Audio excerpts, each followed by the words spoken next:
Hey everybody, I am on location in Jerusalem, and particularly the old city of Jerusalem. You see behind me the iconic Dome of the Rock in the Muslim quarter of the old city.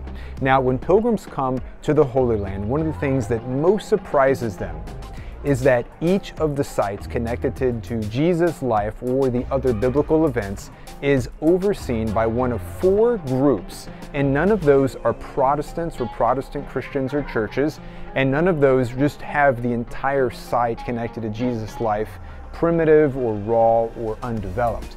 Now, there are, of these four groups, first, the Catholic churches, second, the Orthodox churches, third, the State of Israel, and fourth, the Palestinian Authority.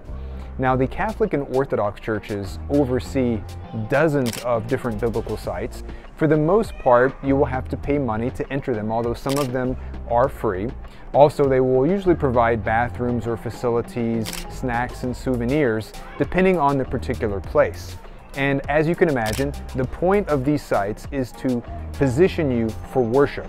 So when you enter these spaces, they are very much Catholic churches and Orthodox churches, and there are people worshiping in that style. The third group that oversees these different sites is what's called the State of Israel.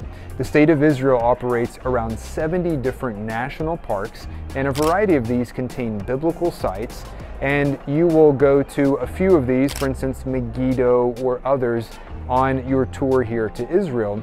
You will pay money to enter those sites. They provide very nice bathrooms, facilities, souvenirs, maps, and the site is very well preserved.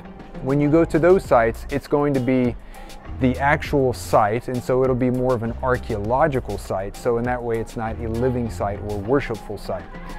The fourth of the different groups is the Palestinian Authority. So the Palestinian Authority, of course, is when you go into either East Jerusalem or if you are in Palestine or the West Bank.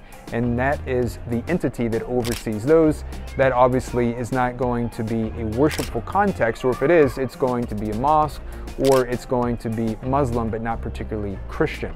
So those are the four different groups that administer each of the holy sites, because there are no holy sites just unclaimed where no one has actually tried to establish some kind of presence on those. And depending on which one of the places that you go to, whether it's the Palestinian Authority, the State of Israel, the Catholic Church or Orthodox Church, it's going to have a very different feel as well.